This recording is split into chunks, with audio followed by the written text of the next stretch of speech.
Apakah demi keadilan, hakim mempunyai diskresi untuk membentuk suatu hukum? Kalau iya, kapan dan bagaimana caranya?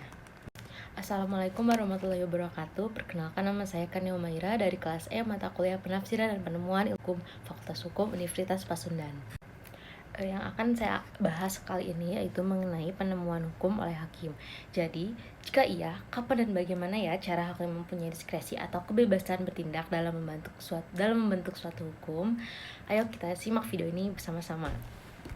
Jadi, penemuan hukum itu sendiri biasanya diartikan sebagai pembentukan hukum oleh hakim atau petugas-petugas hukum lainnya yang diberi tugas melaksanakan hukum terhadap peristiwa-peristiwa hukum yang konkret.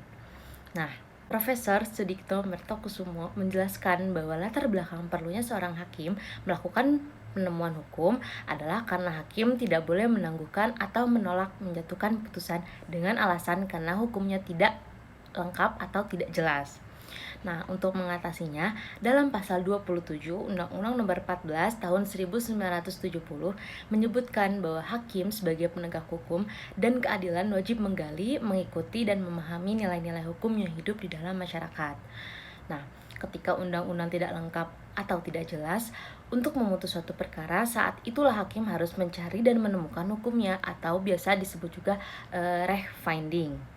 Nah, yang dimaksud dengan fact-finding itu adalah proses pembentukan hukum oleh hakim atau aparat penegak hukum lainnya dalam penerapan peraturan umum terhadap peristiwa hukum yang konkret. Larangan bagi hakim dalam perihal menolak perkara diatur juga dalam pasal 10 ayat 1 Undang-Undang Nomor 48 Tahun 2009 tentang kekuasaan kehakiman.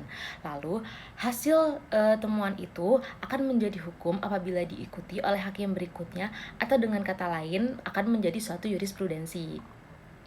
Nah, penemuan hukum ini dapat dilakukan dengan cara menggali nilai-nilai hukum yang berkembang di dalam masyarakat. Selain itu, menurut Profesor Sudikno, ada dua metode yang dapat dilakukan dalam perihal penemuan hukum itu sendiri, yaitu yang pertama ada interpretasi atau penafsiran, yaitu metode penemuan hukum yang memberi penjelasan yang gamblang mengenai teks undang-undang agar ruang lingkup kaidah dapat ditetapkan sehubungan dengan peristiwa tertentu. Nah, metode interpretasi ini adalah sarana atau alat untuk mengetahui makna undang-undang. Nah, interpretasi adalah metode penemuan hukum dalam hal peraturannya ada tetapi tidak jelas untuk dapat diterapkan pada peristiwanya.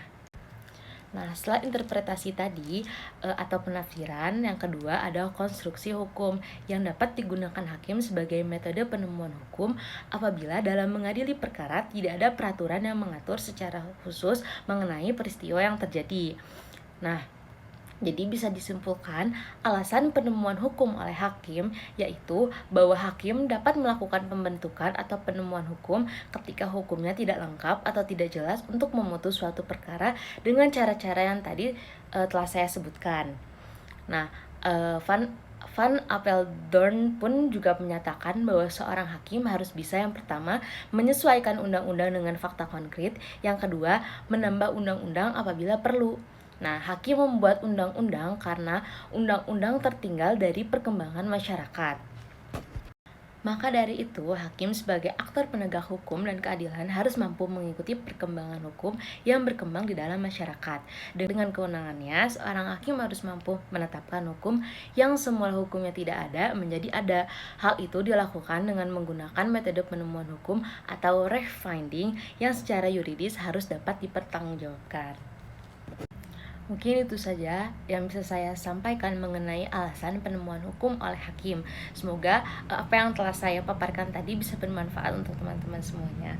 Lebih dan kurangnya mohon dimaafkan. Wassalamualaikum warahmatullahi wabarakatuh.